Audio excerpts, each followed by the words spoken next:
Saturday morning started like any other, until my phone buzzed with a message from my wife, Emily. I smiled, expecting her to ask what I wanted for dinner or remind me to pick something up from a store.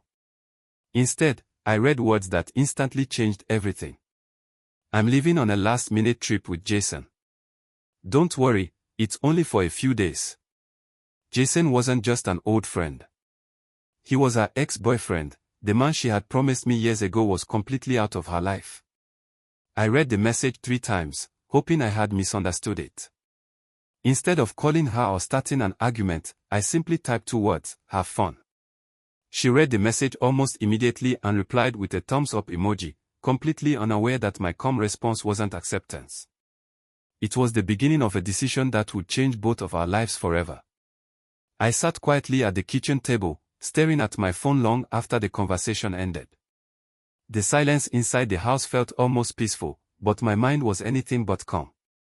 Memories from the past year started falling into place. Every late-night work meeting, every hidden smile while texting, every time she insisted Jason was just a friend, suddenly made perfect sense. I wasn't angry anymore. Anger fades when the truth finally becomes impossible to ignore. Instead, I felt something much stronger, clarity. If she could choose a vacation with her ex over the marriage we had spent 8 years building, then I wasn't going to waste another minute pretending everything was normal.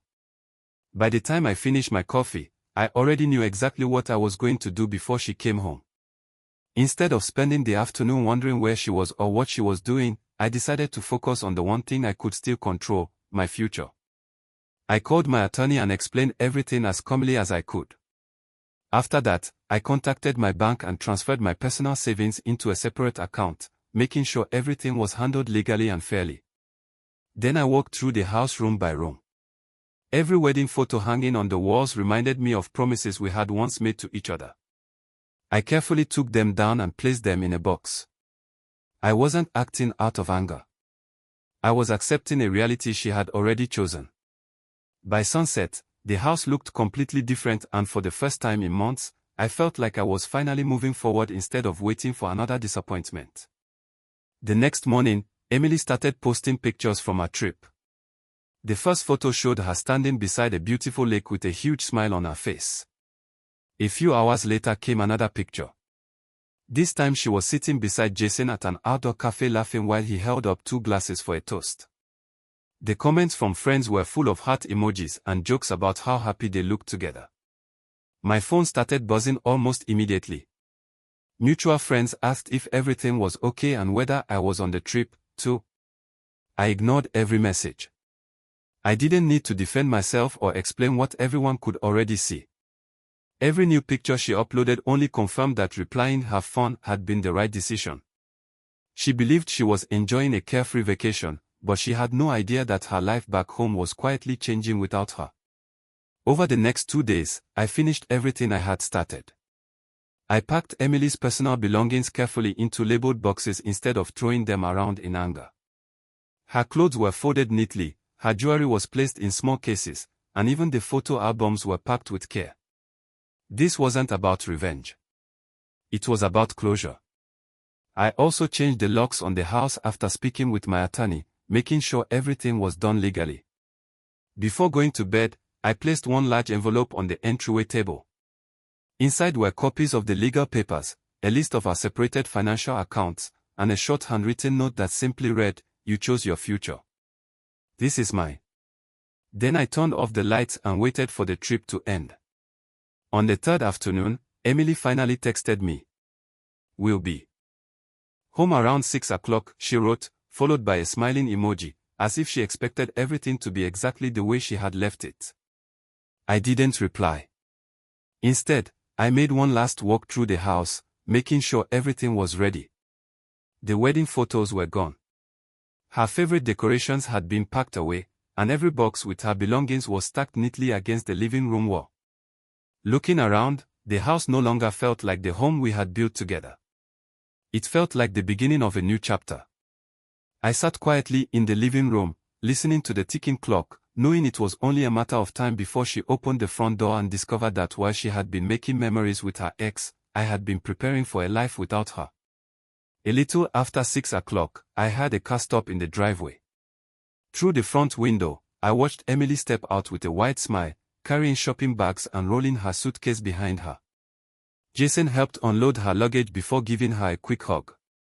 She waved goodbye as his car disappeared down the street, completely unaware that nothing inside the house was the same anymore.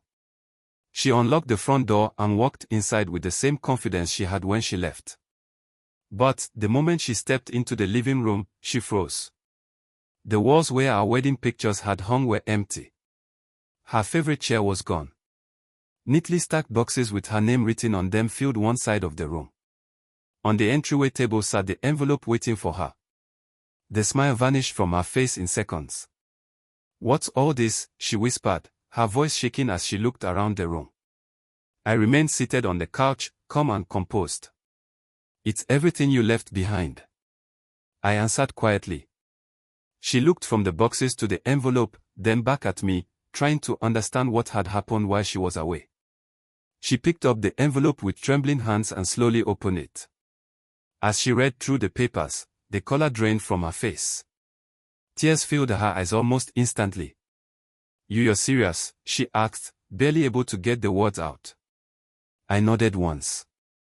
"You told me your priorities when you chose to spend your vacation with your ex instead of protecting our marriage. I simply believed you." The room fell silent except for the sound of her quiet sobbing as the reality of her choices finally settled in. Emily sank onto one of the boxes, clutching the papers with trembling hands. Tears streamed down her face as she tried to explain that the trip had been a mistake, insisting nothing had happened between her and Jason. She said she only wanted closure with her past and never imagined I would take her message so seriously. I listened without interrupting because by then, the explanation didn't matter anymore. "Do you know what hurt the most?"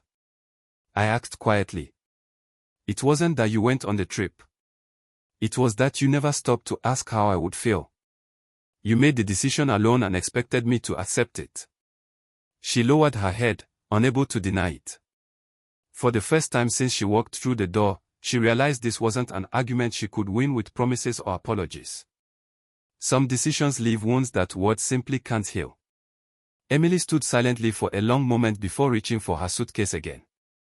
This time, it wasn't to unpack after a vacation. It was to leave the home we had built together. She paused at the front door, hoping I would stop her, but I remained where I was. The marriage had ended long before she came home. She just hadn't realized it until now. As she stepped outside, she turned back with tears in her eyes and quietly said, "I never thought saying goodbye would happen like this." I looked at her calmly and replied, "Neither did I. But every relationship is built on choices, and every choice has consequences." She nodded without another word, closed the front door behind her, and walked away. The house became silent again, but for the first time in a long while, that silence felt like peace instead of loneliness.